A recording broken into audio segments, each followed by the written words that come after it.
জাকাতুল ফিতর কিভাবে, কি দিয়ে, কখন, কতটুকু, কি পরিমাণ আদায় করতে হবে, এই কয়েকটি পয়েন্টের উপরে পবিত্র কোরআন এবং সহিহ হাদিসের আলোকে আমার অতীব সামান্য ক্ষুদ্র বিদ্যায় সংক্ষিপ্ত করে জনকল্যাণমূলক আলোচনা রাখার চেষ্টা করব ইনশাআল্লাহ। ওয়া মা তাওফীক ইল্লা বিল্লাহ। সম্মানিত মুসলিমবৃন্দ, প্রথমত আমরা জানব জাকাতুল ফিতরটা আসলে কি। আমি যতটুকু সময় আলোচনা করব অবশ্যই আমার চোখে চোখ রেখে আলোচনা শ্রবণ করার চেষ্টা করবেন, এবং বাড়িতে যে সকল মা বোনেরা যারা আজকের আলোচনা শুনতে পাচ্ছেন অবশ্যই আলোচনার প্রথম যে অংশ জাকাতুল ফিতর এর অর্থটা কি এটা প্রথমত সুন্দরভাবে জানার চেষ্টা করবেন। সম্মানিত উপস্থিতি, জাকাত শব্দের অর্থ আমরা সবাই জানি বৃদ্ধি করা, এটা নতুন করে বলা লাগছে না। ফিতর শব্দের শাব্দিক অর্থ হচ্ছে বিদরুন হওয়া, বিদরুন করা, এবং ইসলামী শরীয়তের পরিভাষায় জাকাতুল ফিতর বলা হয়। মনে রাখার চেষ্টা করবেন, ইসলামী শরীয়তের পরিভাষায় জাকাতুল ফিতর বলা হয় রমজান শেষ হয়ে গিয়েছে, শাওয়ালের চাঁদ উদিত হয়েছে, রমজান শেষ হয়েছে, শাওয়ালের চাঁদ উদিত হয়েছে, এভাবে নিয়ে ঈদের সালাতের আগ পর্যন্ত যে সময়টুকু থাকে এই সময়টাকে বলা হয় ফিতরের সময়। শাওয়ালের চাঁদ যখন শুরু হয়েছে, রমজান শেষ, শাওয়ালের চাঁদ শুরু। মনে রাখার চেষ্টা করবেন, রমজান শেষ, শাওয়ালের চাঁদ শুরু। শাওয়ালের চাঁদ শুরু থেকে ঈদের সালাতের আগ পর্যন্ত এই সময়টাকে বলা হয় ফিতরের সময়।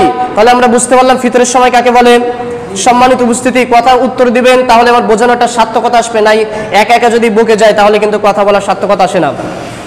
তাহলে দেখুন, ফিতর মানে আমরা জানতে পারলাম ওই সময়টাকে বলা হয় ফিতরের সময়। আমরা সকলেই অবগত আছি যে আমাদের বার্ষিক উৎসব দুইটা, একটা হচ্ছে ঈদুল ফিতর, একটা হচ্ছে ঈদুল আজহা। ঈদুল ফিতর বলা হয় ওই সময়কে, আর ঈদুল আজহা বলা হয় আপনি আমি ওই জিলহজ মাসের নির্ধারিত তারিখে আপনি আমি যখন পশু জবে করি, উজিহা থেকে বলা হয় আজহা, জবে করা থেকে বলা হয়েছে ঈদুল আজহা। আমাদের উৎসব দুইটা, একটা ঈদুল ফিতর, একটা হচ্ছে ঈদুল আজহা। আমরা জেনে থাকি ঈদুল আজহার দিনে জবে করা হয়, এজন্য বলি আমরা আজহা। ঈদুল ফিতরে আপনি আমি যখন ফিতরার এই সময়টাকে বলা হয় ফিতর, এজন্য নাম দেওয়া হয়েছে ঈদুল ফিতর। তাহলে এবার বোঝার চেষ্টা করুন আলোচনার যে বিষয়টি বলছিলাম জাকাতুল ফিতর। তাহলে জাকাতুল ফিতর আপনি আমি যদি প্রদান করি, জাকাতুল ফিতর যখন আপনি আমি আদায় করব, তাহলে আপনি আমি রমজান মাসে আদায় করব নাকি আপনি আমি ফিতরের সময় আদায় করব? ফিতরের সময়। তাহলে প্রথম থেকে আলোচনা বুঝবেন, তাহলে আলোচনার পয়েন্টগুলো সুন্দরভাবে ধারাবাহিকতাভাবে বজায় থাকবে। তাহলে প্রথম আমরা বুঝতে পারলাম যে জাকাতুল ফিতরের সময় হচ্ছে শাওয়ালের চাঁদ শুরু, রমজান শেষ, ঈদের আগ মুহূর্ত পর্যন্ত এই সময়টাকে বলা হয় ফিতরের সময়। সম্মানিত মসজিদের মুসলিমবৃন্দ, আমরা প্রথমে জানতে পারলাম জাকাতুল ফিতর মানেটা কি, এত সময় আমরা জানলাম। এবার জানবো জাকাত এবং জাকাতুল ফিতরের পার্থক্য। দেখুন, জাকাত হচ্ছে ইসলামের একটি স্তম্ভ, যেটার সাথে মানুষের সম্পদের সাথে সংশ্লিষ্ট জাকাত, এবং জাকাতুল ফিতরের সাথে সম্পৃক্ত কোন সম্পদের সাথে সম্পৃক্ত না। এটা হচ্ছে প্রত্যেক মানুষের শরীরের সাথে সম্পর্ক। প্রত্যেকটা মানুষ যদি প্রত্যেকটা মানুষ ছোট বড় সকল মানুষের উপরে এই জাকাতের বিধানকে আল্লাহ সুবহানাহু ওয়া তাআলা ফরজ করেছেন, এই বিষয়ে পরে আসছি। শুধু বোঝাতে চাচ্ছি জাকাত এবং জাকাতুল ফিতরের মধ্যকার পার্থক্যগুলো। সম্মানিত উপস্থিতি, যেমন জাকাত আপনার আমার নিসাব পরিমাণ যখন সম্পদের মালিক হই, 7.5 ভরি স্বর্ণ এবং 52.5 ভরি যখন রৌপ্যের মালিক যখন হই, তখন আপনাকে আমাকে জাকাত প্রদান করতে হয়। কিন্তু আপনার আমার যদি এত সম্পদ যদি না থাকে, আপনার আমার কোনো সম্পদ যদি না থাকে, তবুও আপনার আমার কিন্তু জাকাতুল ফিতর কিন্তু প্রদান করতে হবে। সম্মানিত উপস্থিতি, জাকাতের জাকাতের যে শর্ত রয়েছে, প্রথম আপনার আমার পূর্ণ 1 বছর চন্দ্রগ্রহের 1 বছর অতিবাহিত হওয়া। কিন্তু জাকাতুল ফিতরের কিন্তু কোনো পরিমাণ 1 বছর কিংবা 1 মাস কিংবা 10 দিনের কথা বলা হয়নি। রাসূল সাল্লাল্লাহু আলাইহি সাল্লাম বলছেন, যদি কোনো সন্তান ঈদের দিনে যদি ভূমিষ্ঠ হয়, তার মানে শাওয়ালের প্রথম দিনে ঈদের সালাতের আগ পর্যন্ত এই সময় যদি পৃথিবীর বুকে ভূমিষ্ঠ হয়, তাহলে ওই ব্যক্তিরও তাহলে জাকাতুল ফিতর প্রদান করতে হবে। আর জাকাত কিন্তু চন্দ্রগ্রহের 1 বছর আপনাকে আমাকে হওয়া লাগবে। সম্মানিত উপস্থিতি, যখন জাকাত আদায় করি তখন জাকাত কিন্তু স্বাধীন ব্যক্তির উপরে জাকাত কিন্তু ফরজ। যারা পরাধীন ব্যক্তি রয়েছে, গোলাম রয়েছে, তাদের উপরে কিন্তু জাকাত ফরজ না। কিন্তু জাকাতুল ফিতর স্বাধীন গোলাম সকল মানুষের উপরে কিন্তু ফরজ। এই বিষয়ে রাসূল সাল্লাল্লাহু আলাইহি সাল্লাম বলছেন, সহিহ বুখারীর কিতাবুজ যাকাত অধ্যায়ে সাদকাতুল ফিতর অনুচ্ছেদের ভিতর আছে, সহিহ বুখারীর 1503 নম্বর হাদিসের ভিতর আছে, আল্লাহ রাসূল সাল্লাল্লাহু আলাইহি সাল্লাম বলছেন, উমর রাদিয়াল্লাহু আনহু হাদিসটি বর্ণনা করছেন। উমর রাদিয়াল্লাহু আনহু বলছেন যে, ফরজা রাসূলুল্লাহ সাল্লাল্লাহু আলাইহি সাল্লাম জাকাতুল ফিতরে, রাসূল সাল্লাল্লাহু আলাইহি সাল্লাম বলছেন যে জাকাতুল ফিতরের বিধানটি ফরজ করা হয়েছে। উমর রাদিয়াল্লাহু আনহু হাদিসটি বর্ণনা করেছেন। পরের বাক্যে আল্লাহ রাসূল সাল্লাল্লাহু আলাইহি সাল্লাম জানিয়ে দিয়েছেন যে আল-উবদি আল-হুররি আলাল আবদি আল হুররি, প্রত্যেক দাস এবং স্বাধীন ব্যক্তির উপরে। পরের বাক্যে রাসূল সাল্লাল্লাহু আলাইহি সাল্লাম বলছেন, ওয়াজ যাকারি ওয়াল উনস, সকল নারী এবং পুরুষের উপরে, ওয়াস সাগীরি ওয়াল কাবীরি, প্রত্যেক ছোট বড় সকল মানুষের উপরে, মিনাল মুসলিমিন, এক কথায় যত মুসলমান মানুষ রয়েছে সকল মুসলিমের উপরে ফরজ। সম্মানিত উপস্থিতি, অত্র হাদিস থেকে আমি যেটা বুঝতে পারলাম যে আল্লাহ রাসূল সাল্লাল্লাহু আলাইহি সাল্লাম প্রথম যে কথাটি প্রথমে ফরজ ভাবে জানিয়ে দিয়েছেন যে ফরজা রাসূলুল্লাহ সাল্লাল্লাহু আলাইহি সাল্লাম জাকাতুল ফিতরের বিধানটা হচ্ছে ফরজ। প্রথমে আমরা জানতে পারবো যে জাকাতুল বিধানটা কি ফরজ, জানতে পারলাম। তারপরে আল্লাহ রাসূল সাল্লাল্লাহু আলাইহি সাল্লাম বলছেন, আলাল আবদি ওয়াল হুররি, স্বাধীন ব্যক্তি এবং পরাধীন ব্যক্তি। তার মানে আপনি আমি এখানে যারা স্বাধীন আছি, সকল মানুষ যাদের আপনার আমার ইচ্ছা শক্তি, আপনি আমি কারোর নিকট যদি ক্রয়কৃত না হয়, তাহলেও কিন্তু আপনার আমার উপরে জাকাত ফরজ। রাসূল সাল্লাল্লাহু আলাইহি সাল্লাম বলছেন, যদি কোনো মানুষ যদি দাস হয়ে থাকে, যদি কোনো মানুষ গোলাম হয়ে থাকে, আগে পূর্ব যুগে যেমন মানুষ যখন কেনা বেচা হতো, গোলাম যখন ছিল, সেই গোলামের উপরেও কিন্তু জাকাতুল ফিতর ফরজ করা হয়েছিল। দেখুন, গোলাম মানে কি? গোলাম মানে যে সকল মানুষকে আগে ক্রয় করা হতো, যে মানুষের নিজস্ব কোনো ইচ্ছা শক্তি ছিল না, নিজস্ব কোনো সম্পদ ছিল না, অন্যের অধীনে যে মানুষ থাকতো, সেই মানুষের উপরেও কিন্তু জাকাতুল ফিতর কিন্তু আল্লাহ সুবহানাহু ওয়া তাআলা ফরজ করেছেন। আল্লাহ রাসূল সাল্লাল্লাহু আলাইহি ওয়াসাল্লাম বলছেন যে ওয়াজ যাকারি ওয়াল উনসি, সকল পুরুষ এবং নারী পুরুষ উভয়ের প্রতি জাকাতুল ফিতরকে ফরজ করা হয়েছে। ওয়াস সাগীরি ওয়াল কাবীরি, ছোট সন্তান হোক, বড় সন্তান হোক, নাবালক হোক আর সাবালক হোক, নাবালিকা হোক এবং সাবালিকা, যে যত মানুষ রয়েছে, এক কথায় আল্লাহ রাসূল সাল্লাল্লাহু আলাইহি সাল্লাম পরের বাক্যে এভাবে বলছেন যে আর ব্যাখ্যা করার প্রয়োজন নাই, মিনাল মুসলিমিন, মুসলমান দাবিদারা যারা করবে, এক কথায় মুসলমান যত মানুষ রয়েছে সকল মুসলমান মানুষের উপরে জাকাতুল ফিতরের বিধানটাকে ফরজ করা হয়েছে। আল্লাহ রাসূল সাল্লাল্লাহু আলাইহি সাল্লাম পরের বাক্যে বলছেন, সহিহ বুখারীর ভিতর যে হাদিসটি আছে, আল্লাহ রাসূল সাল্লাল্লাহু আলাইহি সাল্লাম বলছেন যে যখন মানুষ এটা আদায় করবে যে ঈদগাহে ঈদের সালাতের পূর্বে এই জাকাতুল ফিতরটি প্রদান করবে, এই বিষয়ে একটু পরে আসতেছি। সম্মানিত উপস্থিতি, দেখুন আল্লাহ রাসূল সাল্লাল্লাহু আলাইহি সাল্লাম এখানে আবার আরেকটি কথা বলছেন যে এমন কি কোন সন্তান যদি ঈদের দিন সকালে, কোন সন্তান যদি শাওয়ালের প্রথম তারিখে মানে মাগরিবের পর থেকে যদি জন্মগ্রহণ করে, তারও জাকাতুল ফিতর প্রদান করা লাগবে। সম্মানিত উপস্থিতি, তাহলে আমরা এখান থেকে সুস্পষ্টভাবে জানতে পারলাম যে জাকাতুল ফিতর রমজান মাসে যদি আপনি আমি জাকাতুল ফিতর আদায় করি, তাহলে কিন্তু আপনার আমার ওটা জাকাতুল ফিতর হবে না। দেখুন, আপনি আমি যদি রমজান মাসে যদি মৃত্যুবরণ করে, দেখুন আমরা এখানে যারা এখন সিয়াম পালনকারী আছে, এখন যদি রমজান মাসের যদি আপনি আমি মৃত্যুবরণ করি, এখন 22টা রোজা সিয়াম চলছে, 25 কিংবা 26 27 যদি আপনি আমি যদি মৃত্যুবরণ করে, আপনার আমার উপরে কিন্তু এই যাকাতুল ফিতরের বিধানটা কিন্তু ফরজ না, আপনি আমি না দিলেও কিন্তু কোনো সমস্যা নাই। সম্মানিত উপস্থিতি, অথচ ঈদের দিন যদি কোনো সন্তান ভূমিষ্ঠিত হয়, তাহলে সেই সন্তানের কিন্তু যাকাতুল ফিতর প্রদান করা লাগবে। সম্মানিত উপস্থিতি, এবার দেখুন এই যাকাতুল ফিতরটা আল্লাহ সুবহানাহু ওয়া তাআলা কেন আপনাকে আমাকে আদায় করতে বলছেন? সহিহ আবু দাউদের কিতাবু সাদকাতুল ফিতর অনুচ্ছেদের ভিতরে 1609 নম্বর হাদিসের ভিতরে আছে, আল্লাহ রাসূল সাল্লাল্লাহু আলাইহি সাল্লাম বলছেন যে যাকাতুল ফিতর এজন্য দিতে হয় যে যাকাতুল ফিতর এজন্য দিতে হয় যে যাকাতুল ফিতর তুহরাতাল লিস-সাইমি মিনাল লাগwi ওয়ার রাফসি। আল্লাহ রাসূল সাল্লাল্লাহু আলাইহি সাল্লাম বলছেন যে সিয়াম পালন করে রমজান মাসে যে একটি মাস সিয়াম পালন করেছে, মনে রাখার চেষ্টা করবেন, একটি মাস সিয়াম পালন করেছে, সিয়াম পালন করে যে মিনাল লাগwi ওয়ার রাফসি, যে সমস্ত যৌন পঙ্কিলতা, যে সমস্ত পাপ হয়েছে অজ্ঞতাবশত না জেনে যে সকল পাপ হয়েছে, এই পাপ মোচনের কাফারা স্বরূপ যাকাতুল ফিতর প্রদান করতে হয়। সম্মানিত উপস্থিতি, তাহলে আমরা এখান থেকে বুঝতে পারলাম যে যাকাতুল ফিতর কেন দিতে হবে।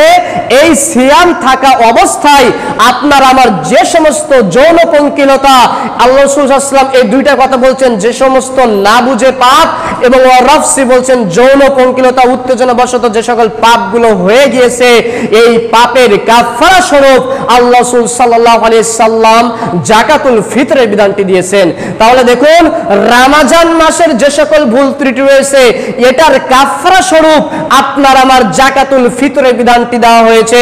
এবার পরিষ্কার হয়ে একটুখানি ভাবার চেষ্টা করুন তো, আজকে 22 রোজায় ইতিমধ্যে অনেক ফ্যামিলি থেকে যাকাতুল ফিতর দেওয়া হয়ে গেছে। আপনার আমার যাকাতুল ফিতর দেওয়া হয়েছে রমজানের ভুল ত্রুটি ক্ষমা করার জন্য, আপনার আমার সিয়ামই এখনো শেষ হলো না, অথচ আপনি আমি যাকাতুল ফিতর প্রদান করে দিয়েছি। তাহলে আপনার আমার কি যাকাতুল ফিতরটা ফিতর হলো? আপনার আমার যাকাতুল ফিতর কিন্তু ফিতর হলো না। যাকাতুল ফিতর দেওয়া হয়েছে রমজানের পাপ মোচন করার জন্য, যে সমস্ত অজ্ঞতাবশত যে সকল পাপ হয়ে গিয়েছে, এজন্য যাকাতুল ফিতর আদায়ের কথা আল্লাহ রাসূল সাল্লাল্লাহু আলাইহি ওয়াসাল্লাম বলছেন। এখনো রমজান শেষ হলো না, সিয়ামই শেষ করতে পারলাম না, আপনি আমি কি জানছি যে আমার সিয়ামের ভিতরে কোনো পাপ ত্রুটি পাপ নাই, ভুল নাই, সিয়ামই শেষ করতে পারলাম না, আপনি আমি যাকাতুল ফিতর প্রদান করতেছি। সম্মানিত উপস্থিতি, যারা আমরা এমনটা করে রেখেছি, এটা যদি নিয়ত থাকে আপনার আমার যাকাতুল ফিতরের, তাহলে কোশ্চিন কালেও কিন্তু যাকাতুল ফিতর হবে না, এটা কিন্তু সাদকাতুল ফিতর হবে না, সাধারণ সাদকাও হবে না। কেন হবে না বোঝানোর চেষ্টা করছে, একটুখানি মনে রাখার চেষ্টা করবেন।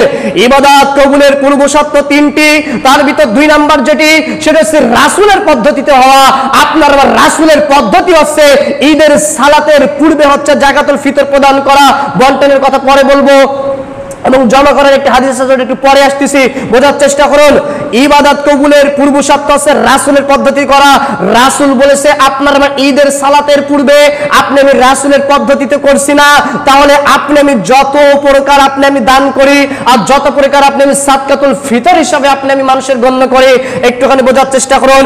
এটা একটা আপনার একটা কলস বা একটা হাড়ি, এর নিচে যদি ফাটা থাকে, নিচে যদি কোনো জায়গা খালি জায়গা থাকে, ফাটা থাকে, সেরা ফুটো থাকে, ছিদ্র থাকে, এর উপরে যতই মূল্যবান জিনিস আপনি আমি ঢেলে না কেন, যতবার আপনি আমি রাখবো, ওই জিনিসের ভিতরে কিন্তু ওই জিনিসগুলো থাকবে না, সব কিন্তু পড়ে যাবে।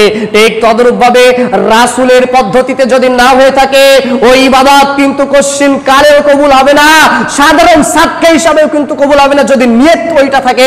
কেননা প্রত্যেকটা আমল কিন্তু নিয়তের উপর নির্ভরশীল। সম্মানিত উপস্থিতি, এজন্য সঠিকভাবে বোঝার চেষ্টা করবেন। যাকাতুল ফিতর আপনি আমি যদি এখন যদি দিয়ে থাকি, অবশ্যই আপনাকে আমাকে আবার যাকাতুল ফিতর আদায় করতে হবে এবং আল্লাহ সুবহানাহু ওয়া তাআলার কাছে তওবা করতে হবে এখন দেওয়ার কারণে।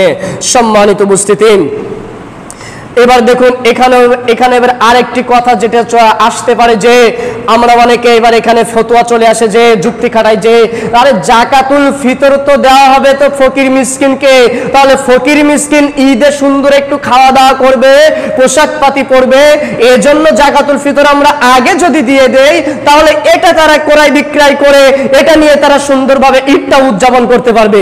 আমরা এই ফতোয়াটা এই যুক্তিটা দিয়ে থাকি না ভাই? আমরা বলি কি এই যে এখন তো সময় আছে 20-15 রমজান থেকে দিয়ে দেয় তাহলে সুন্দরভাবে তারা ঈদ উদযাপন করতে পারবে। মনে রাখার চেষ্টা করবেন যুক্তি দিয়ে ইসলাম চলে না। ওই যুক্তি তখন ওখানে কোথায় ছিল? মনে রাখার চেষ্টা করবেন জাকাতের যে বিধানটা ছিল, আপনার আমার জাকাত লক্ষ লক্ষ টাকা জাকাত ফরজ হয়েছে, আপনার আমার সন্তানের জন্য যখন একটি শার্ট প্যান্ট ক্রয় করছি, আপনার আমার পরিবারের জন্য যখন সেমাই চিনি কিনছি, তখন আপনি ওই জাকাতুল ফিতরের হকদার যে রয়েছে তার জন্য কি আপনি কিনতে পারেন নাই? সে সময় আপনার মাথায় একটু আসেনি যে আমি যদি ওই ব্যক্তি তো ঈদের সময়ের প্রাপ্য জাকাতুল ফিতরের, এখন তো ওই ব্যক্তিকে আমি যদি একটুখানি আমার সন্তানের জন্য যে সময় আমি কেনাকাটা করছি মার্কেট করছি, ওই অভাবী ব্যক্তির সন্তানের আমি যদি একটু মার্কেট করে দেই তাহলে ওর ঈদ উদযাপনটাকে সুন্দরভাবে হতো না? সুন্দরভাবে হতো। সম্মানিত উপস্থিতি, আমরা শুধু অন্যের বেলায় সবসময় শুধু যুক্তিটা খুঁজি, কিন্তু যুক্তিটা যদি ভালো মাইন্ডেও যদি যুক্তিটা ভাবি তাহলে কিন্তু আপনার আমার এই জাকাতের এই বিধানটা কিন্তু এই জাকাতুল ফিতরের এই সুন্দর সময়টা কিন্তু লঙ্ঘন হতো না। সম্মানিত উপস্থিতি, এজন্য অবশ্যই আমাদের মাথায় যাদের এই টেন্ডেন্সি আছে অবশ্যই পরিত্যাগ করার চেষ্টা করতে হবে যে আমরা এই যে তর্ক কখনো নিয়ে আসবো না যে জাকাতুল ফিতর যদি এখন যদি বন্টন করি তাহলে ওদের সুবিধা হবে। আপনি সুবিধা তো বুঝতেছেন, এখানে আপনার সুবিধা বোঝাটা উচিত ছিল যে আমি যখন মার্কেট করেছিলাম তার জন্য যদি একটু মার্কেট করতাম তাহলে তো তার সুবিধাটা আরো বেশি হয়ে যেত। সম্মানিত উপস্থিতি, এবার আসুন জাকাতুল ফিতর কতটুকু আদায় করতে হবে।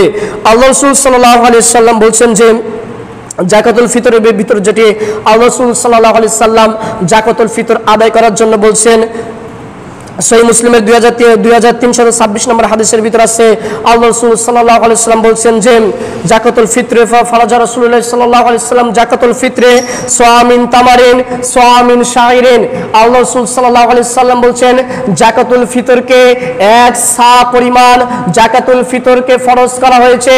যে যে খাদ্য খাচ্ছে তার প্রধান খাদ্য দিয়ে এক সা পরিমাণ জাকাতুল ফিতরকে ফরজ করা হয়েছে।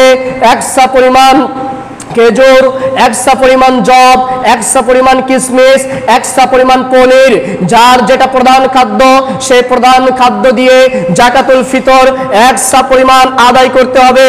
সম্মানিত উপস্থিতি, প্রথমে সার বেলায় আসে একশা পরিমাণ কিন্তু মনে রাখার চেষ্টা করবেন।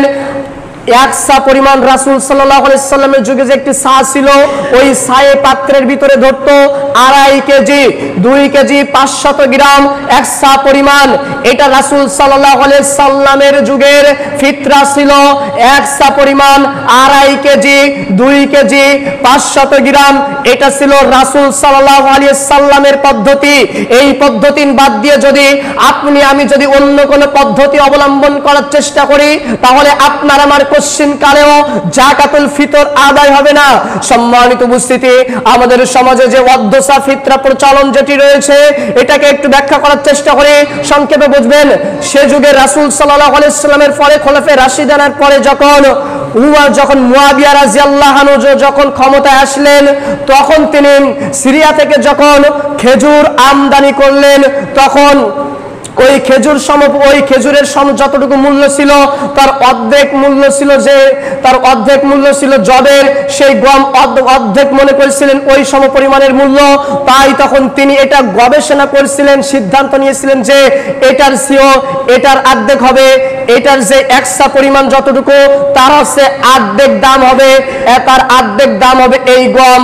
তখন মুয়াবিয়া রাদিয়াল্লাহু আনহু শুধুমাত্র গবেষণা করেছিলেন যে তার দামের জন্য, তার মূল্যের কারণে তিনি তখন ওয়াদ্দসা নির্ণয় করেছিলেন, কিন্তু ওয়াদ্দসার বিধান কিন্তু আল্লাহ রাসূল সাল্লাল্লাহু আলাইহি সাল্লামের যুগে ছিল না।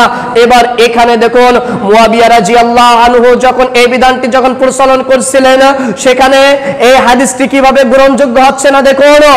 সেই সময় রাসূল সাল্লাল্লাহু আলাইহি সাল্লামের বিশিষ্ট কয়েকজন সাহাবী সহ সকল সাহাবীগণ ওই কথাটি তখন অনেকে প্রত্যাখ্যান করেছিলেন এবং সেখানে আবু সাঈদ খুদরি রাদিয়াল্লাহু আনহু বলে উঠছিলেন হে মুআবিয়া রাদিয়াল্লাহু আনহু, আমি রাসূল সাল্লাল্লাহু আলাইহি সাল্লামের যুগে যেভাবে একসা পরিমাণ ফিতরা দিতে দেখেছি, আমি রাসূল সাল্লাল্লাহু আলাইহি সাল্লামের সময়ে যেভাবে একসা পরিমাণ ফিতরা দিয়েছি, আমি আবু সাঈদ খুদরি যতদিন বেঁচে থাকবো আমি ততদিন রাসূল সাল্লাল্লাহু আলাইহি সাল্লামের যুগে যেভাবে ফিতরা দিয়েছি আমিও সেভাবে ফিতরা দিব। সম্মানিত উপস্থিতি, আবু সাঈদ খুদরি রাদিয়াল্লাহু আনহুর সেই কথা অনুযায়ী আপনার আমার কথা রেখে একসা পরিমাণ রাসূল যেভাবে ফিতরার পদ্ধতি দিয়ে দিয়েছেন সেভাবে আপনাকে আমাকে ফিতরা প্রদান করতে হবে।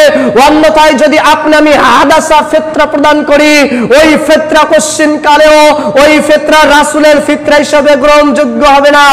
পূর্বেই আমি একটা কথা বলে রাখছিলাম যে ইবাদত কবুলের পূর্ব শর্ত হচ্ছে রাসূলের পদ্ধতিতে হওয়া। রাসূলের পদ্ধতিতে যদি ইবাদত না হয় ওই ইবাদত আপনার আমার কোশ্চিন কালেও কবুল হবে না। যেখানে আপনি আমি সহিহ হাদিস পাচ্ছি, যেখানে আপনি আমি বিশিষ্ট যে সমস্ত মুহাদ্দিস এবং সাহাবীদের যে সমস্ত প্রখ্যাত হাদিস বিষয়ক যে সমস্ত সাহাবী রয়েছে তাদের থেকে সঠিক দলিল পাচ্ছি যে আপনার আমার এক্সট্রা পরিমাণ ফিতরা দিতে হবে, সেখানে আপনি আমি গিয়ে আদাসার ফিতরা কেন আপনি আমি নিজের মধ্য দিয়ে নিজের মন গড়া ভাবে কেন প্রচলন করতেছে। সম্মানিত উপস্থিতি, এজন্য এবার দেখুন আপনাকে আমাকে তাহলে প্রথমত বুঝতে পারলাম যে ফিতরা তাহলে একসা পরিমাণ দিতে হবে। এবার দেখুন ফিতরা কি দিয়ে প্রদান করতে হবে। রাসূল সাল্লাল্লাহু আলাইহি সাল্লাম বলছেন তোমাদের যে মানুষ রয়েছে প্রত্যেকটা মানুষের প্রধান খাদ্যদ্রব্য দিয়ে ফিতরা প্রদান করতে হবে। মনে রাখার চেষ্টা করবেন আরব যুগে সে সময় ছিল খেজুর, গম, তাদের যে সমস্ত প্রধান খাদ্য ছিল তারা সেই প্রধান খাদ্য দিয়ে ফিতরা প্রদান করেছিল। আপনার আমার যুগে যে প্রধান খাদ্য রয়েছে এই প্রধান খাদ্য দিয়ে আপনাকে আমাকে ফিতরা প্রদান করতে হবে। মনে রাখার চেষ্টা করবেন আপনি আমি যে মানের খাচ্ছি, যে চাউল দিয়ে খাচ্ছি, বোঝার চেষ্টা করুন আমাদের বাংলাদেশের কিন্তু প্রধান খাদ্য চাউল। তাহলে প্রথমত বুঝতে পারলাম যে ফিতরা যদি প্রদান করতে হয় আপনাকে আমাকে চাউল দ্বারা প্রদান করতে হবে। এবার আসুন এই চাউল দ্বারা আপনাকে আমাকে ফিতরা প্রদান করতে হবে। এবার দেখুন আমাদের বর্তমান সময়ে যেটি সবচেয়ে বানোয়াট ভাবে প্রচলিত হচ্ছে যে আপনার আমার টাকা দিয়ে ফিতরার যে প্রচলন। মনে রাখার চেষ্টা করবেন ইসলামিক ফাউন্ডেশন কর্তৃক একটি টাকা নির্ধারণ করে দেওয়া হয়, ধার্য করে দেওয়া হয় প্রতি বছর, এই অনুযায়ী তোমরা টাকা দিয়ে ফিতরা প্রদান করবে।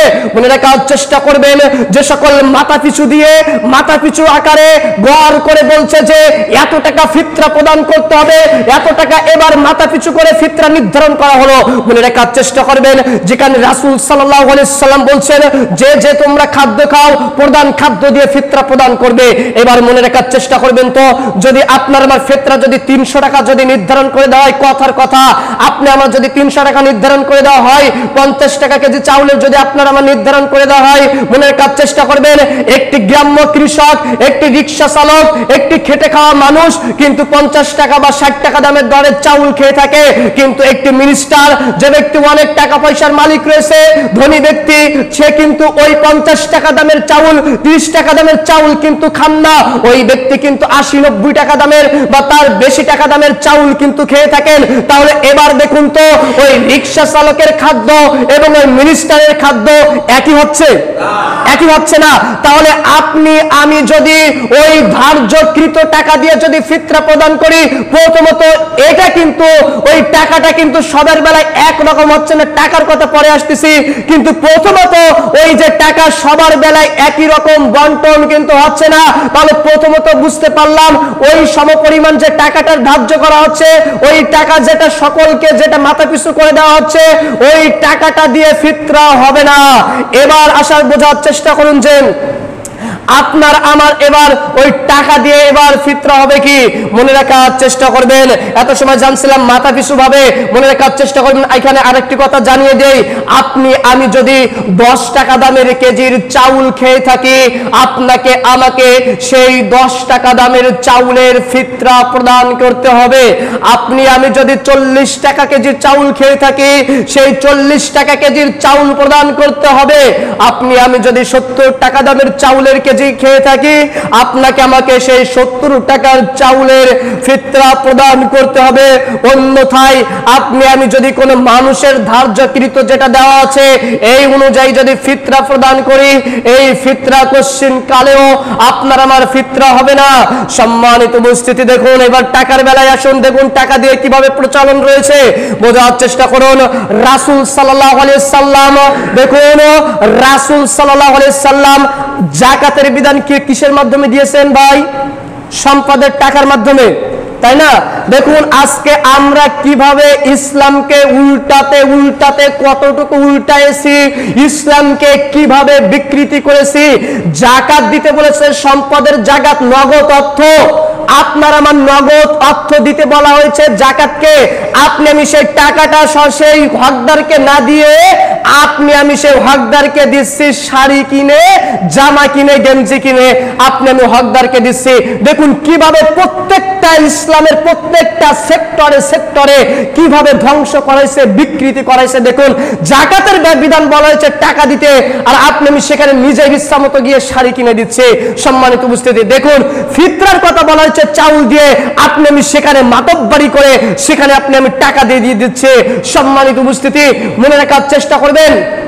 এবার আমরা অনেকেই যারা আমরা বলে থাকি যে এই যে ধর্মের বিষয়ে যেটি এই যে টাকা দিয়ে ফিতরা দিলে সমস্যা কি, ওই টাকা তো তারা তো উপার্জন করে, টাকা তো তারা সে তো খরচই করবে। তাহলে এবার এখানে একটুখানি যারা এই মাইন্ডে আছেন, যারা ভাবছেন টাকা দিয়ে ফিতরা দিলে তো সুন্দরভাবে হয়ে যাচ্ছে, আপনার আমার দেওয়ার কথা কিন্তু খাদ্য সেখানে দিচ্ছি টাকা। এবার এখানে মনে রাখার চেষ্টা করবেন, যাদেরকে ওসর ফরজ হয়েছে, আমরা যখন ওসর দেই তখন আমরা ওসর দেই, টাকা দেই না, সে শস্য দেই, শস্য দেই। তাহলে দেখুন তো আপনার আমার ওসর তো যাকাতের অন্তর্ভুক্ত, তাই না? ওসর কিন্তু যাকাতের অন্তর্ভুক্ত। ওই যে উট, গরু, ছাগল, ভেড়া যে যখন ফরজ হয়, গত জুমায় আমি বলেছিলাম যাকাত সম্পর্কে, ওই যে উট, গরু, ছাগল যখন আপনার আমার ফরজ হয়, তখন আপনি আমি উটের সমপরিমাণ কি আপনি আমি ওই সময় ছাগলের সমপরিমাণ বা উটের সমপরিমাণ কি আপনি আমি টাকা দিচ্ছি নাকি ছাগল দিচ্ছি? ছাগল দিচ্ছি। তাহলে আপনার আমার ফিতরা যখন ফরজ হয়েছে, এই ফিতরার বেলায় কেন আপনি আমি টাকা দিচ্ছি? তাহলে এখানে যারা এই মাইন্ডে যারা আছেন, একটুখানি সুস্থ মাথায় ভাবার চেষ্টা করবেন যে আপনি আমি ইসলামকে কিভাবে বিকৃত করছি। রাসূলের ইসলাম যদি মনে রাখার চেষ্টা করবেন, রাসূলের কথা যদি আপনি আমি বিকৃত করি, যেটা রাসূলের পদ্ধতিতে না এবং রাসূলের কথাতে না, সেটা কিন্তু আপনি যদি নিজে যদি বলি এবং অন্যকে চালিয়ে দেই, নিজের ইসলাম কিন্তু জাহান্নাম বানিয়ে নিব। সম্মানিত উপস্থিতি, তাহলে দেখুন রাসূলের পদ্ধতিতে অনুযায়ী যদি না করি, সেটা কোশ্চেন কালেও গ্রহণযোগ্য হবে না। আরেকটি বিষয় একটুখানি ভাবার চেষ্টা করুন। দেখুন রাসূল সাল্লাল্লাহু আলাইহি সাল্লামের যুগে সে সময় কিন্তু জমি জমা জিনিসপাতি ক্রয় বিক্রয় কিন্তু সে সময় কিন্তু দিরহাম, মুদ্রা, রিয়াল কিন্তু রাসূলের যুগে কিন্তু চালু ছিল। তাহলে যে রাসূল যাকাতের বেলায় নগদ অর্থের কথা বলেছেন, যে রাসূল সেই সময় যে সময় দিরহাম ছিল, সেই দিরহামের সময়ে দিরহামের যাকাত দিতে বলেছেন, সেই রাসূলের কথা আপনি আমি কিভাবে অবমাননা করে রাসূল সাল্লাল্লাহু আলাইহি সাল্লামের কথাকে, রাসূল সাল্লাল্লাহু আলাইহি সাল্লামের হাদিসকে অপমান করে উপেক্ষা করে নিজে কিভাবে আপনার আমার এখন সেই রাসূলের যুগে দিরহাম চালু ছিল, আর আপনার আমার আপনি আমি সেই দিরহামটা বাদ দিয়ে আপনি আমি রাসূলের যুগে যে হাদিসটি বাদ দিয়ে নিজের মন গড়া যদি তৈরি করাই নেই, সম্মানিত উপস্থিতি যদি তৈরি করে নেই, আপনার আমার ওই ফিতরা কিন্তু কোশ্চেন কালে হবে না। রাসূলের যুগে কিন্তু দিরহাম প্রচলন ছিল। সম্মানিত উপস্থিতি, রাসূল কিন্তু চাইলে পারতেন যে ওই ফিতরার বিধানটা দিরহাম দিয়ে দিয়ে, কিন্তু তিনি কিন্তু দিরহাম দিয়ে কিন্তু দেননি, তিনি কিন্তু মুদ্রা দিয়ে দেননি, তিনি কিন্তু টাকা দিয়ে কিন্তু দেননি, তিনি কিন্তু তার প্রধান খাদ্য দিয়ে দিয়েছিলেন। সম্মানিত উপস্থিতি, আর যদি এটা যদি আমরা যদি প্রধান খাদ্য দিয়ে যদি না দেই, তাহলে আপনার আমার কিন্তু ওই যাকাতুল ফিতর সঠিকভাবে আদায় হবে না। দেখুন আমি এই উদাহরণটা প্রায় সময় একটি সময় বলে থাকি, একটুখানি আমার দিকে লক্ষ্য করার চেষ্টা করুন। এই যে মাথার উপরে এই যে চুল রয়েছে, এটাকে আপনি আমি মাথার চুল বলি। প্রত্যেকটি মানুষ মনে রাখার চেষ্টা করবেন, সবাই বোঝার চেষ্টা করবেন, মাথার উপরে যেটা রয়েছে এটাকে আপনি আমি চুল বলে থাকি। একই জিনিস, একই চুল যখন এই চক্ষুর উপরে আছে, মাথার একটু নিচে আছে, তখন এটাকে আপনি আমি ভুরু বলে থাকি। একই চুল আপনি আমি যখন আপনার আমার এই নাকের নিচে থাকে, ওটাকে তখন আপনি আমি গোঁফ বলি। একই জিনিস, একই চুল, যখন আপনার আমার একই চুল যখন এই মুখে মুখমণ্ডলে থাকে, সেটাকে আপনি আমি দাড়ি বলি। চুল আপনি আমি কাটতেছিলাম, গোপ আপনি আমি ছাড়ছিলাম, আর যে দাড়ি আপনি আমি সেখানে ছাড়তেও পারছি না, কাটতেও পারছি না, যেভাবে আছে সেভাবে রেখে দিচ্ছি। সম্মানিত উপস্থিতি, আপনাকে বোঝানোর জন্য আমি বুঝাচ্ছি। দেখুন, ইসলামের যে যতটুকু দিয়েছেন ততটুকু একই জিনিস, কিন্তু স্থান কাল পাত্র ভেদে তার নাম হয়েছে ভিন্ন, মান হয়েছে ভিন্ন, মর্যাদা হয়েছে ভিন্ন। দেখুন, আপনাকে বোঝানোর জন্য আমি আরেকটি উদাহরণ দেই, দেখুন বুঝতে পারেন কি।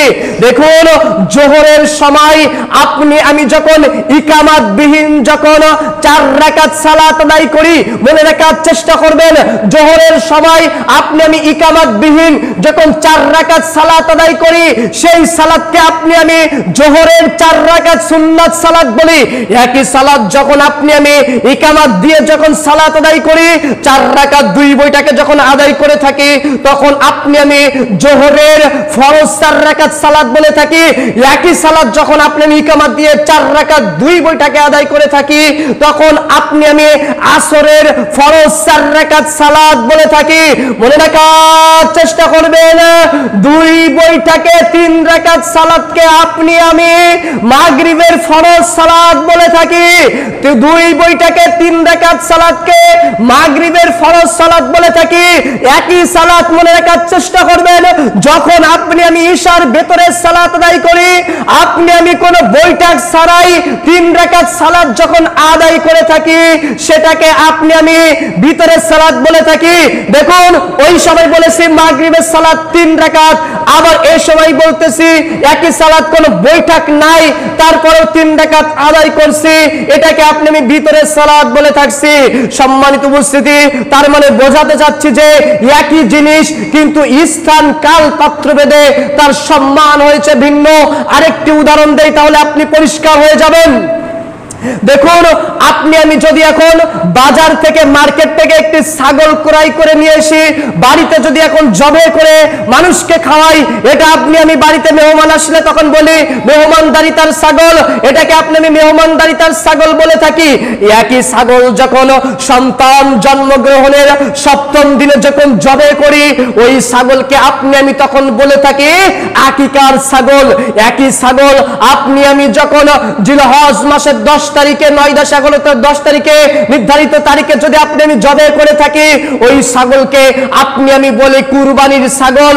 সম্মানিত উপস্থিতি, একই ছাগল আপনি আমি যখন বাজারে জবাই করি, তখন ওটাকে বলি কসাইদারের ছাগল, ওটা বলি কসাইয়ের ছাগল। একই ছাগল যখন দেব দেবীর নামে জবে করা হয়, তখন ওটাকে আমরা বলে থাকি বলি বলে থাকি।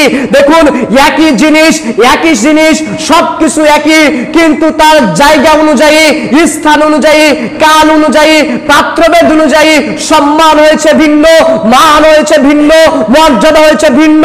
আপনার আমার টাকা দিয়েও দান হবে, টাকা দিয়ে আপনার আমার দান হবে, চাউল দিয়ে দান হবে, প্রত্যেকটা জিনিস দিয়ে কিন্তু দান হবে, ভালো কথা দিয়েও কিন্তু দান হয়, কিন্তু তার স্থান কাল পাত্রভেদ রয়েছে। আপনি আমি যদি এখন রমজান মাসে যদি চাউল দিয়ে যদি ফিতরা প্রদান করি, এটা সাধারণত সাদকা হবে, এটা জাকাতুল ফিতর হবে না। জাকাতুল ফিতর তখন হবে যখন আপনি আমি শাওয়ালের চাঁদ শুরু হয়েছে, রমজান শেষ হয়েছে, শাওয়ালের চাঁদ শুরু হয়েছে, ঈদগাহে যাওয়ার পূর্বের এই মুহূর্তে যদি আপনি আমি যদি এটা প্রদান করে থাকি, তাহলে এটাই হবে জাকাতুল ফিতর। সম্মানিত উপস্থিতি, আজকের আলোচনার মূল সারাংশ হচ্ছে এই জাকাতুল ফিতর।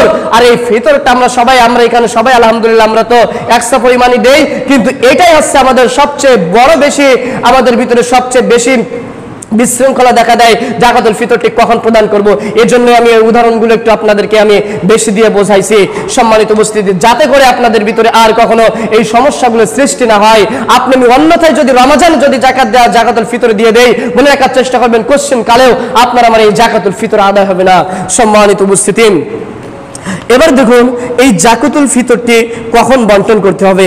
রাসূল সাল্লাল্লাহু আলাইহি ওয়াসাল্লাম বলছেন যে আমারা বি জাকাতুল ফিতর ক্বাবলু ফারাজান নাস ইলা সালাত। আল্লাহ রাসূল সাল্লাল্লাহু আলাইহি ওয়াসাল্লাম বলছেন যে জাকাতুল ফিতর আমরা জাকাতুল ফিতর আমরা বন্টন করতাম ঈদের সালাতের পূর্ব মুহূর্তের সময় আমরা জাকাতুল ফিতরটি বন্টন করতাম। সম্মানিত উপস্থিতি, আর একটি আবু দাউদের ভিতরে একটি সহিহ হাদিসে আছে যে আল্লাহ রাসূল সাল্লাল্লাহু আলাইহি ওয়াসাল্লাম বলছেন যে জাকাতুল ফিতর আমরা জমাকারীর নিকট থেকে জমা করতাম। মনে রাখার চেষ্টা করবেন। আবু সাঈদ খুদরি রাদিয়াল্লাহু থেকে হাদিসটি আছে, আল্লাহ রাসূল সাল্লাল্লাহু আলাইহি ওয়াসাল্লাম বলছেন যে রাসূল সাল্লাল্লাহু আলাইহি সাল্লামের যুগে জাকাতুল ফিতরটি জমাকারীর নিকট হতে জমা করা হতো। মনে রাখার চেষ্টা করবেন, জমাকারীর নিকট থেকে জমা করা হতো ঈদের একদিন অথবা দুই দিন, এই একদিন কিংবা 2 দিন পূর্বে জমা করা হতো, কিন্তু বন্টন না। বোঝার চেষ্টা করবেন হাদিসটি এভাবে বলা হয়েছে যে ঈদের সালাতের 1 দিন কিংবা 2 দিন পূর্বে জমাকারীর নিকট হতে জমা করা হতো, বন্টন না। সহিহ বুখারী হাদিস নাম্বার 1509। সম্মানিত উপস্থিতি, তাহলে দেখুন আপনার আমার এটা বন্টন করা হতো না, আর আপনি আমি এখন কিন্তু বন্টন করে দিচ্ছি। এখানে আরেকটা জিনিস মনে রাখার চেষ্টা করবেন, এই হাদিস অনুযায়ী যদি আপনি আমি আবার বলি, তাহলে আপনি আমি যদি 27 রমজানেও যদি এই জাকাতুল ফিতর যদি জমা করে মনে রাখার চেষ্টা করবেন, তবুও কিন্তু হবে না। যদি সিয়াম যদি দেখি 30টা যদি পূর্ণ হয়, তাহলে আপনি আমি 29-এ আপনার আমার জমা করতে হবে। আপনি আমি তখন 28-এ কিন্তু পারবো না। যখন সিয়াম 29টা হবে তখন 29-এ এবং 28-এ পারবো। সম্মানিত উপস্থিতি, এটা জমা করতে পারবো কিন্তু বন্টন না। আর আমাদের সমাজে, আপনাদের এলাকায় কি আছে তা জানি না, আমাদের সমাজে যেখানে যারা নিজেরা বাড়ি থেকে আমরা যেটা ফিতরা প্রদান করে থাকে, এখানে সচেতন হওয়ার চেষ্টা করবেন। আমরা কিন্তু এই আমলগুলো সঠিকভাবে করতে পারি না। আমরা রমজানের আগেই কিন্তু ঈদের আগে কিন্তু আপনি ফিতরা কিন্তু বন্টন করে দেয়। মনে করার চেষ্টা করবেন, সবচেয়ে সুন্নাহ পদ্ধতি হচ্ছে ফিতরাগুলো এক জায়গায় যে সমস্ত দায়িত্বশীল রয়েছে, সেটা মসজিদ হোক কিংবা কোন একটা জায়গা হোক, যেখানে আপনি সঠিক দায়িত্বশীল পাবেন, সেখানে ফিতরাগুলো আপনি আমি সেখানে জমা করে যে ফিতরার যে খাতগুলো রয়েছে, সেই খাতে আপনি আমি দিয়ে দেওয়ার চেষ্টা করব। দায়িত্বশীল নিয়ে আপনি আমি সুন্দরভাবে দেওয়ার চেষ্টা করব। আর এবার আপনি আমি যদি বাড়িতে মনে রাখার চেষ্টা করবেন, বাড়িতে যখন এই ফিতরাগুলো যারা নিজেরা প্রদান করব, এই আপনি আমি সঠিক খাতে কিন্তু সঠিকভাবে পৌঁছায় দিতে পারি না। আপনি আমি 2টা জিনিস খুঁজে পাই, ফকির আর মিসকিন, আর বাকি 6টা জিনিস কিন্তু আপনি আমি খুঁজে পাই না। আমরা যারা বাড়ি থেকে ফিতরা প্রদান করে থাকি, এজন্য মনে রাখার চেষ্টা করবেন। এখানে আরেকটি হাদিস বলি যে আল জামাত রাহমাত ওয়াল ফুরকাত আযাব, জামাতবদ্ধ জীবন কিন্তু রহমত এবং বিচ্ছিন্ন জীবন হলো কিন্তু আযাব। কিভাবে এখানেও জামাত চলে আসলো? দেখুন, সবাই মিলে যদি এই ফিতরাটা যদি আমরা এক জায়গায় করতাম, বিচ্ছিন্নভাবে যার মতো সে না দিয়ে যদি এক জায়গায় সুন্দরভাবে সুষ্ঠুভাবে যদি এটা যদি আপনি আমি যদি জমা করতাম, তাহলে আপনার আমার ঈদের সালাতের পূর্বে আপনি আমি একটা রেখে দিতে পারতাম যে এটা হচ্ছে ফকিরের খাত, এটা হচ্ছে মিসকিনের খাত, এই বস্তাতে হচ্ছে মুসলিমের খাত, এই বস্তাটা হচ্ছে আল্লাহর রাস্তায়। এভাবে আপনি আমি সুন্দরভাবে খাতগুলো রেখে দিতে পারতাম। কিন্তু আপনি আমি যখন বাড়িতে যখন বন্টন করতেছি, আপনার আমার যে সকল মানুষও আছে, ওই 8টা যদি যখন ভাগ করতে যাচ্ছি, তখন ওই মাথা পিছু কারোর 1 কেজি চাউলও যাচ্ছে না। যে আপনার কাছে যে ফিতরা চেয়েছে, আপনি যাকে দিচ্ছেন তার কাছে কিন্তু সে নিতেও কিন্তু একটু ইতস্তত বোধ করছে, আপনি দিতেও ইতস্তত বোধ করছেন। আর যখন আপনি একসাথে জমা করবেন আর আপনি যে সকল হকদারদের দিতে চাবেন, তখন কিন্তু তারা কিন্তু মোটা একটা সম্পদ, মোটা একটি জিনিস কিন্তু পেয়ে যাচ্ছে। তখন কিন্তু তারও সুবিধা হচ্ছে আর আপনার বন্টন করার সুবিধা হচ্ছে। বিবেচনা আপনারা যেটা কল্যাণ মনে করবেন, আপনাদের উপর ছেড়ে দিলাম, আপনারা সেটা করবেন। উত্তম হচ্ছে জমা করে আপনার আমার বন্টন করা, এটা হচ্ছে রাসূলের পদ্ধতি। কিন্তু আপনি আমি যদি প্রদান করি তবে হবে, এ মর্মে কিন্তু কোনো নিষেধাজ্ঞা নাই, তবে এটা হবে কিন্তু উত্তম। সম্মানিত উপস্থিতি, এবার দেখুন, এবারে জাকাতুল ফিতর আপনি আমি কোথায় বন্টন করব? সম্মানিত উপস্থিতি, প্রথমত একটি হাদিসের বলে, এই হাদিস বলে কোরআনের আয়াতের দিকে যাচ্ছে দেখুন এই হাদিসের ভিতরে এটি সহিহ আবু দাউদের 1609 নম্বর হাদিসের ভিতরে একটি হাদিস আছে যে যাকাতুল ফিতর প্রদান করা হবে যে লিতওয়ামি মিসকিন, যাকাতুল ফিতরের সবচেয়ে বেশি হকদার কিন্তু মিসকিন। বলছে তোমরা ফকির এবং মিসকিনকে জাকাতের বিধান জাকাতুল ফিতরটা দিয়ে দাও, তাদেরকে তোমরা দিয়ে দাও। সম্মানিত উপস্থিতি, জাকাতুল ফিতর যারা ফকির রয়েছে, যারা মিসকিন রয়েছে, তাদেরকে একটা হাদিসে বলা হয়েছে এরাই হচ্ছে হকদার। আর কোরআনের সূরা তওবার 60 নম্বর আয়াতে এখানে 8টা জিনিস নেওয়া হয়েছে, কিন্তু কোরআনের এখানে বলা হয়েছে কিন্তু ইন্নামাস সাদাকাতু লিল ফুকারা ওয়াল মিসকিন, যে কথাটা বলা হয়েছে এখানে বলা হয়েছে যে সকল সাদকার কথা বলা হয়েছে, এই সাদকার 8টা খাত রয়েছে, সেটা যাকাতের মধ্যে তাফসীরকারগণ নিয়ে এসেছেন যে সকল দানের যে বিষয়গুলো রয়েছে, বিশেষ করে যাকাত এবং যাকাতুল ফিতরের 8টা খাত কিন্তু এখানে নিয়ে এসেছেন। কিন্তু সঠিক আরো একটি স্পষ্টভাবে পাওয়া যায় যে হাদিসের ভাষ্য অনুযায়ী যে আপনার আমার যেখানে এখানে কিন্তু জাকাতুল কোরআনের আয়াতে জাকাতুল ফিতর কিন্তু খাসভাবে উল্লেখ করে বলা হয়নি যে এই 8 শ্রেণীর মানুষ পাবে, কিন্তু হাদিসের ভাষায় বলা জাকাতুল ফিতরকে খাসভাবে বলা হয়েছে যে ফকির এবং মিসকিনগুলোকে তোমরা এই জাকাতুল ফিতরটি দিয়ে দাও। সম্মানিত উপস্থিতি, এটা দিয়ে দেওয়ার মধ্য দিয়ে তোমাদের ধনীদের সম্পদগুলো সেই সময় বৃদ্ধি পাবে এবং অভাবী ফকির মিসকিনকে পুনরায় আরো তাকে দ্বিগুণে বৃদ্ধি করে দেওয়া হবে। কেননা যে ফকির রয়েছে, যে দাস রয়েছে, প্রত্যেকটা মানুষের কিন্তু ফিতরা দিতে হবে। যে ফকির ফিতরা প্রদান করেছে ওই ফকির কিন্তু আবার কিন্তু ফিতরা পাচ্ছে, তার মানে ওই ব্যক্তি দিয়েছে কিন্তু আবার দ্বিগুণ পাচ্ছে। এই জন্য রাসূলুল্লাহ সাল্লাল্লাহু আলাইহি ওয়াসাল্লাম বলছেন যে তোমরা ফকির হলেও তোমরা ফিতরা দিয়ে দাও, তোমরা দ্বিগুণে সেটা পেয়ে যাবে। সম্মানিত উপস্থিতি, এবার আমরা জানবো সে 8টি খাত কি কি, আমরা এই যাকাতুল ফিতর কোথায় কোথায় বন্টন করব। সম্মানিত উপস্থিতি, আল্লাহ সুবহানাহু ওয়া তাআলা বলছেন যে প্রথমত যে জাকাতুল ফিতরের যে হকদার প্রথমত হচ্ছে ফকির, 2 নম্বর হচ্ছে মিসকিন। ফকির বলা হয়, মনে রাখার চেষ্টা করবেন, ফকির যারা বলা হয় যারা একেবারে নিঃস্ব অসহায়, এদেরকে কিন্তু বলা হয় ফকির। মনে রাখার চেষ্টা করবেন, সংক্ষেপে বলছি, সময় সংক্ষেপ হয়ে গেছে, বিস্তারিত আমি বলছি না। মিসকিন বলা হয় যাদের মুখ ফোটে তা মানে বুক ফাটে তা মুখ ফাটে না, এদেরকে বলা হয় মিসকিন। সম্মানিত উপস্থিতি, পবিত্র কোরআনের অধিকাংশ জায়গায় ফকিরের দানের বিষয়ে কিন্তু ফকিরের কথা বেশি বলা হয়নি, বলা হয়েছে কিন্তু মিসকিনের কথা। কিন্তু কেননা একটি ফকির কিন্তু সবার কাছে চাইতে পারে, সবার কাছ থেকে গিয়ে নিয়ে আসতে পারে, কিন্তু সে মিসকিন লজ্জার সাথে কারোর কিছু বলতে পারে না। ওই ব্যক্তির প্রয়োজন কিন্তু প্রয়োজনটি মেটাতে পারছে না, অথচ কাউকে বলতে পারছে না, তাকে বলা হয় মিসকিন। সম্মানিত উপস্থিতি, এই মিসকিনের হক কিন্তু সবচেয়ে বেশি। সম্মানিত উপস্থিতি, এবার এখানে আরেকটি মাসালা মনে রাখার চেষ্টা করবেন, এখানে যখন ফিতরা প্রদান করব, নিজের আত্মীয় স্বজন যদি আপনার মিসকিন হয়ে থাকে আর আপনার ওই পার্শ্ববর্তী এলাকার বা কোনো ফকির মিসকিন যখন আসবে, তার চেয়েও আপনার আমার নিজের মিসকিনকে আর নিজের আত্মীয়কে যখন ফিতরাটা প্রদান করব, তখন আপনার আমার ডাবল নেকি হবে। কারণ রাসূল সাল্লাল্লাহু আলাইহি ওয়াসাল্লাম বলছেন ফিতরা 1 নেকি, তারপর নিজের আত্মীয়কে দান করাটা হচ্ছে আর 1 নেকি, 2 নেকি একসাথে হবে। সম্মানিত উপস্থিতি, 4 নম্বর যেটা বলা হয় যে আমিলিন, যারা হচ্ছে আদায়কারী বা এই ফিতরা বা যাকাত আদায়কারী যে সকল কর্মচারী রাখা হয় যারা বন্টন করে, তারা এর হকদার হবে।